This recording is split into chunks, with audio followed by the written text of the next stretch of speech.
שרבנו אומר את זה בכמה מקומות בליקוטי מוהר"ן.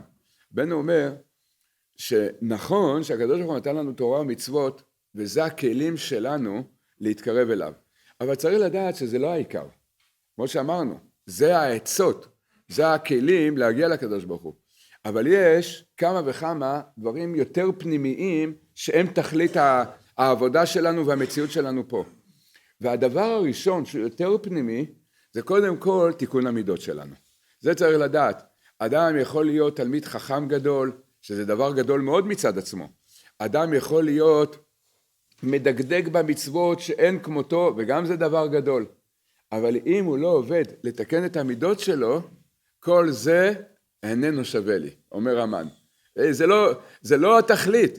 אם האדם לא מתקן את המידות שלו, אז זה כמו, לא נעים להגיד את זה, אבל חז"ל משתמשים בלשון הזאת, כמו חזיר עם נזם זהב בפה.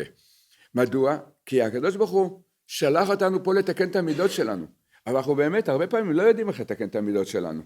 יש לנו הסתרה גדולה מאוד, הרבה פעמים אנחנו בכלל לא מכירים את המידות הרעות שלנו. אז הרבה אנשים מסתובבים והם בטוחים שהם צדיקי יסוד עולם, והם לא יודעים שעוד בהקפדות שיש להם בלב הם שורפים את החצי מהעולם. ואם אדם הולך ושומר את העיניים ברחוב, זה אמר לי פעם האדמו"ר מפוריסוב, אדם שומר את העיניים ברחוב, צריך לשמור את העיניים ברחוב. אדם הולך צריך לשמור את העיניים ברחוב. אבל אם אתה חושב שאתה שומר את העיניים כי אתה צדיק יסוד עולם, אז זה כבר לא שווה כל כך הרבה השמירת העיניים שלך. אתה צריך ללכת ברחוב ולשמור את העיניים, כי אתה יודע שאם אתה תרים את הראש, אתה שורף את כל העולם בתאוות שלך. אם אתה יודע את זה, אז ככה צריך לשמור עיניים. אז כל זה, הקדוש ברוך הוא מנהיג אותנו, שנוכל לתקן את המידות שלנו. לכן הרבה פעמים, את הנקודה הזאת אנחנו לא מבינים. אנחנו לא מבינים שהקדוש ברוך הוא רוצה שנתקן את המידות שלנו. האדם אומר, אני לא יודע למה ביזו אותי, בגלל שביזו אותי היום למדתי פחות טוב. ביזו אותך כדי שתעבוד על מידת ההקפדה, על הגאווה שלך. לכן ביזו אותך. אבל זה הפריע לי בלימוד. כל הלימוד זה בשביל שתעבוד על הגאווה שלך. אז לא יכולת היום לעבוד על זה דרך הלימוד, אז תלמד פחות. אבל תקבל את הביזיון באהבה. וזה, רבנו אומר, בתורה ס"ז, חלק שני, אומר רבנו שתחילת השגת האמת, יש השגות אמת. אמרנו, התכלית של השגות האמת זה לדעת כמה השם טוב. כדי להבין את זה, צריך לדעת שתחילת העבודה שלנו, זה קודם כל לתקן את המידות שלנו, ולצאת מהתאוות המיותרות שמהעולם הזה. לכן הקדוש ברוך הוא מסובב עם האדם סיבובים, כדי לעזור לאדם לתקן את המידות שלו. אז זה מה שרבנו אומר, רבנו אומר, זה עבודתנו בעולם הזה.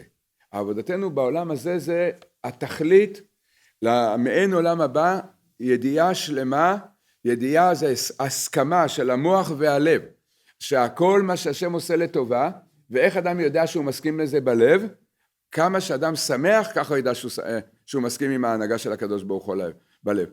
עצבות או כעס או הקפדה, זה אי הסכמה עם ההנהגה של הקדוש ברוך הוא. שאדם לא חושב שזה אדם, כמעט היום 70% מהגברים, אני לא מדבר כרגע על אנשים, זה לא שזה שונה הרבה, אבל אנחנו מדברים על הגברים.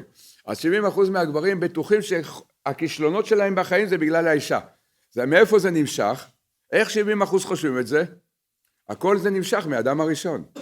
איך שהוא אכל מעץ הדעת, מה הקדוש ברוך הוא אומר לו, אכלת? מה הוא אמר לו? פרשת בראשית. זה כמה שעות אחרי שהקדוש ברוך הוא ברא את האדם הראשון. אחד הדיבורים הראשונים שהוא מדבר עם הקדוש ברוך הוא, מה הוא מדבר איתו? תלונות על האישה. האישה אשר נתת עבדי. עכשיו נבראת, כבר אתה יודע להתלונן על אשתך. ואם האישה בסדר, אז הילדים, תמיד נמצא מישהו כבר להתלונן עליו. אז זה רבנו אומר, שהדעת האמיתית, שאדם יודע, זה לא רק שאדם יכול למסור שיחה שכלית על זה, אלא שאדם מרגיש את זה בלב.